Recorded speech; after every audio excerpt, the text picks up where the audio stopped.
Hello, and today we are going to solve a complex exam question relating to consignment account. And the question says, goods are invoiced to Shirima to his agent Makumbi at a selling price of 400,000 and it incurred freights and packing expenses of 17,000, insurance 12,000 shillings, cartage expenses 10,000 shillings, and at the end of the half of the year, on 30th June 2021, Shurima received an account sale showing a half of goods were sold for 900,000. 1/4 of the consignment were lost due to fire, and a claim of 80,000 was recovered. The agent Makumbi incurred the following expenses: import duties of 50,000, storage of 20,000, and selling expenses of 28,000. He received 10% commission on gross sales. So required need to prepare the following accounts. First, goods sent on consignment account, and the second account is the consignment account and consignee accounts. So these records, due to the requirement needed here, we need to record in the books of the consignor, and the consignor in this case is Shirima. So I'll show consignment in the books of consignor, who in our question is Shirima. So I will have the three accounts.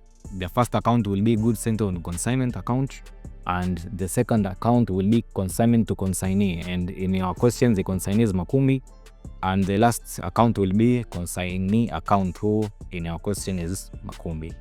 So the first account will be goods sent on consignment, ambapo tutaangalia tu zile bidhaa ambazo zimetumwa kwa huyu consignee.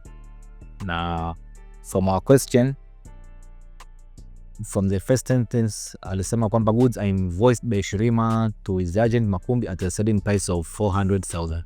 So these were the goods which were sent to Shirima. So here we record goods sent on consignment.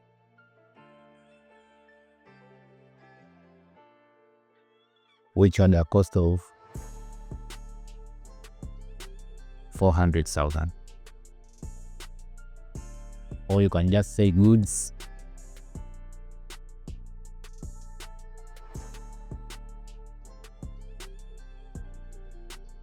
to Makumbi.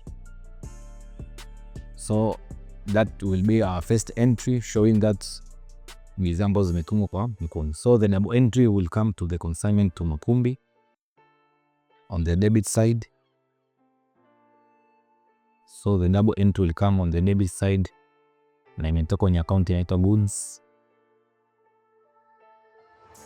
sent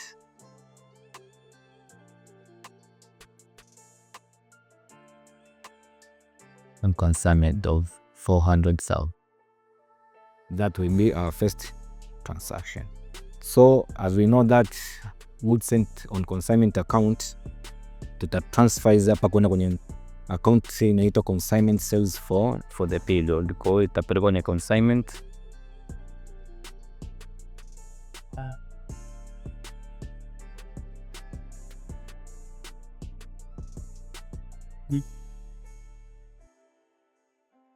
$400,000. Kwa hiyo account ya kwanza itakuwa imeishia hapa. Then I close down. After there, remember that the consignment to Makumbi account is like a nominal account, and the nominal account tuna record zile transaction ambazo zinakusaidia kutafuta gross profit, net profit au net loss. Kwa the consignment to Makumbi account itatusaidia kutafuta gross profit au gross loss ya hii consignment. Kwa hiyo upande wa debit tutarecord expenses za consignor na consignee. Then on the credit side tutarecord all incomes, for example sales and the unsold stock, and in case kama kuna any abnormal loss tutaziweka credits pia. Kwa hapa nitaanza kurekodi consignor expenses. Consignor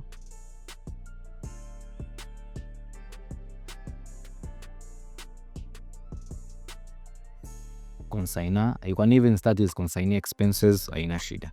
So consignee expenses, from our question, the first expense will be the freight and packing expenses.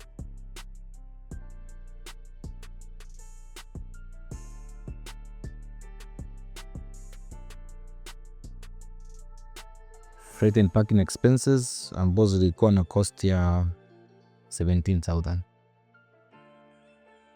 But we had insurance expenses.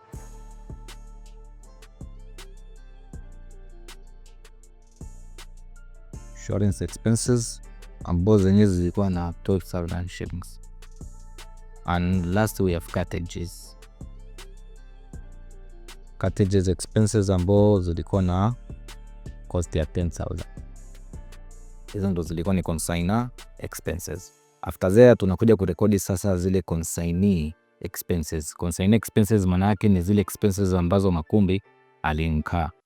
So we will have consignee au Makumbi's expenses. Consignees expenses. And from our question, consignee expenses ziko huko chini. The agent Makumbi incurred the following expenses. Aliinka import duties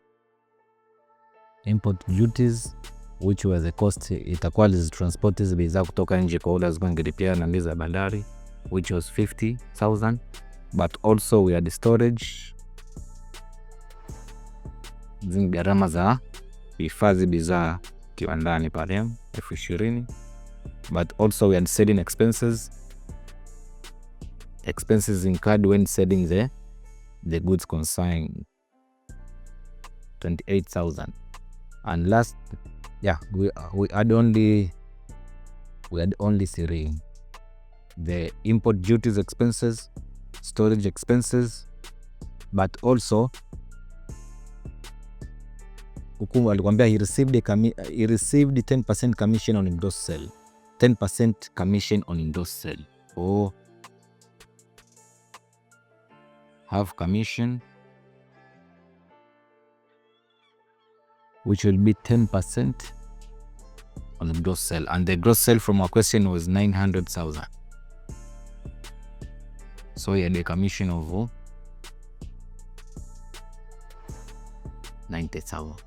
So that's in the debit side of consignment to Makumbi account, whereby we record the double entry of goods sent on consignment, but also we show all expenses of the consignee who was Shirima, but also consignee expenses was Makumbi. And on the debit side, we are recording the sales, or we are recording all incomes received, for example sales, but also the unsold stocks. And in case our question had an abnormal loss, we should also record it. So on the debit side, we'll have sales, whereby in our question sales amounted to, he sold a half of the goods and he received 900,000. So we show it on the credit side, but also we should calculate the unsold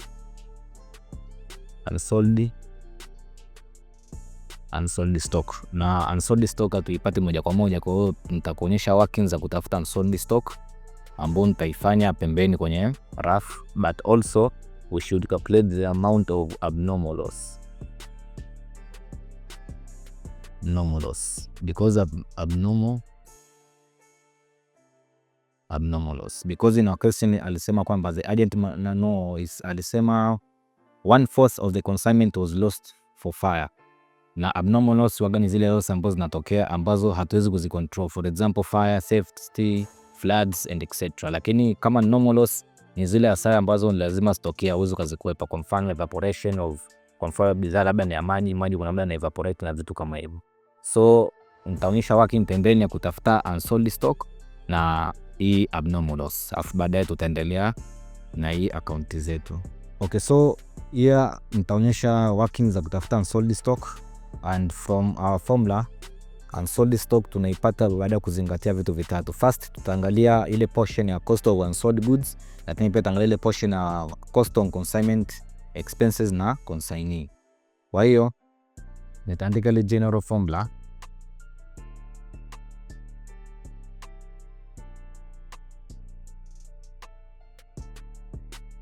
Nitaandika general formula kutafuta unsold stock.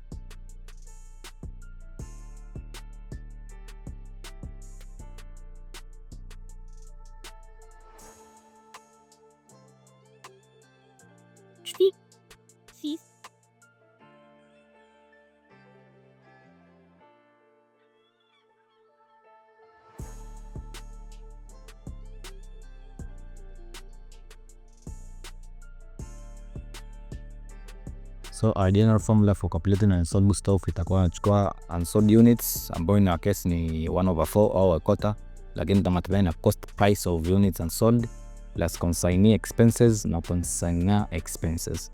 So nitaanza na first scenario. Nitaanza kutafuta cost price of unsold goods.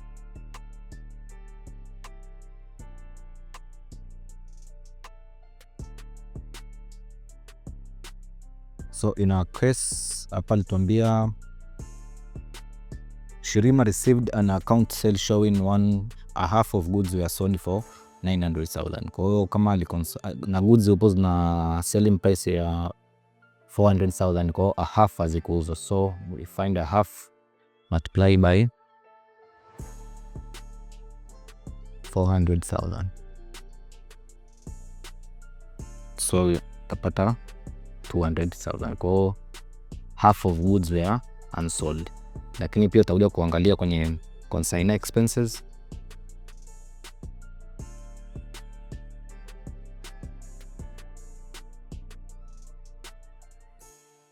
Itakuwa pia a half multiply by consignor expenses. In our case upo kuna 17,000 ambayo upo ni ya site and packaging expenses 17,000. We should add with insurance which was 12,000, but also we should add with 10,000 of cartridges. So if we add up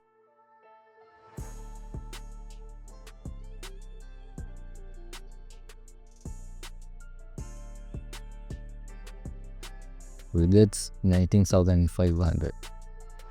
And lastly tutafuta consignee expenses.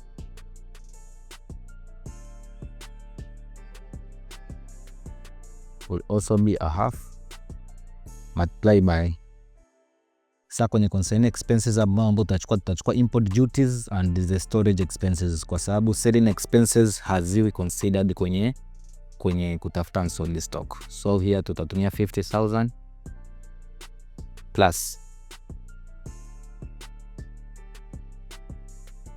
20,000. So it plus will be 70,000 and a half of 70,000, 35,000. So unsold stock, therefore unsold stock will be equal to the summation of the three. So we're going to add 200,000 plus 19. So the amount of unsold stock will be 254,500. This would be the amount of unsold stock ambao tutaenda kuonyesha pole. And the other calculation is the calculation of abnormal loss. And abnormal loss will be calculated as follows. First, we'll take 1/4, a quarter, multiply by goods ambazo zilikuwa consigned ambao ni 400,000, ambao tabakia na 100,000. After there, we are going to add a quarter of consignee expenses, and consignee expenses walikuwa na total ya 39,000 consignee expenses ambazo tunazipata after adding this. So when we take a quarter of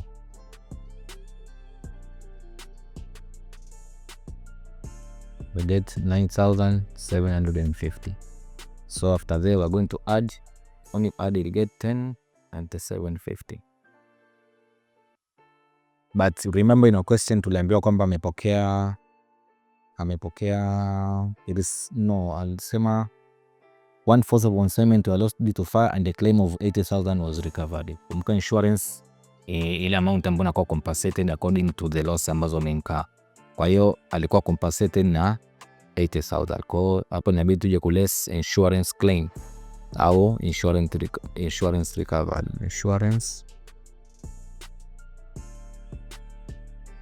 Kwa alikuwa compensated with 80,000. So we get a total loss of 29,750. Kwa hiyo kwenye land yetu hii hapa itakuwa ndo abnormal loss, lakini total loss maana alikuja kuwa compensated baadaye itabakia ni 29,750. And this 80,000 lazima kama tungeambiwa tufungue bank account au cash account tungerekodi upande wa debit kwamba tumepokea hii hela hapa. So after obtaining this nali amount ambazo ni unsold stock na abnormal loss amount, ndo nitaenda sasa kuzirekodi kule kwenye vitabu vyao. So after obtaining those amount nitakuja kuzirekodi hapa. So abnormal loss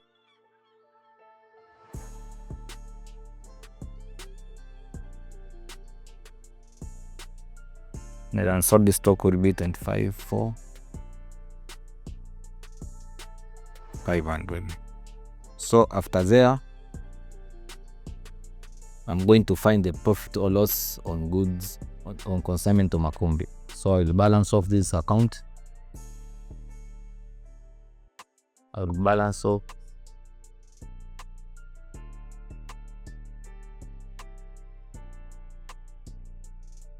so they get 1,236,400. So when you find the difference between the debit and the credit side, you'll get a profit of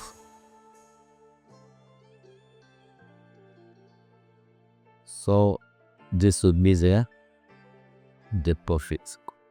So that will be the account on consignment to Mapum.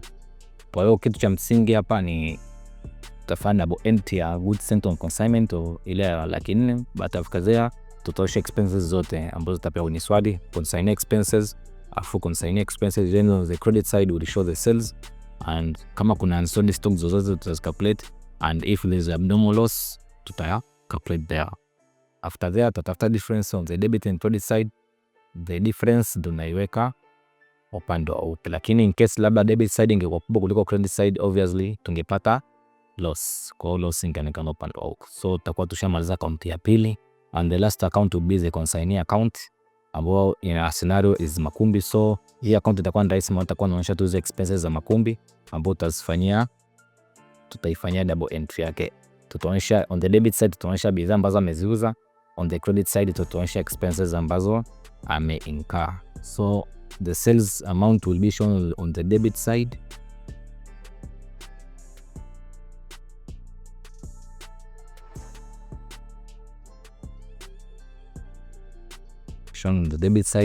and on the credit side tutaonyesha the expenses zote. Kwa hiyo tutakuwa na import duties,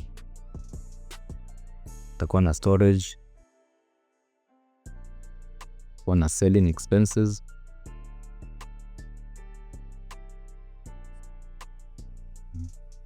tutakuwa na commission. So import duties of 60,000, 20,000, to take out 90,000.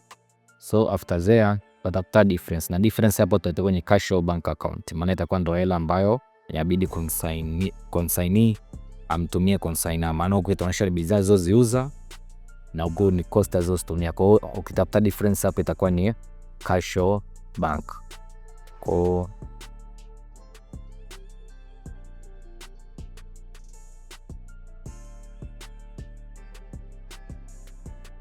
so tabagana difference ya na itape kwenye bank account. So after there ta balance off account yetu kabisa,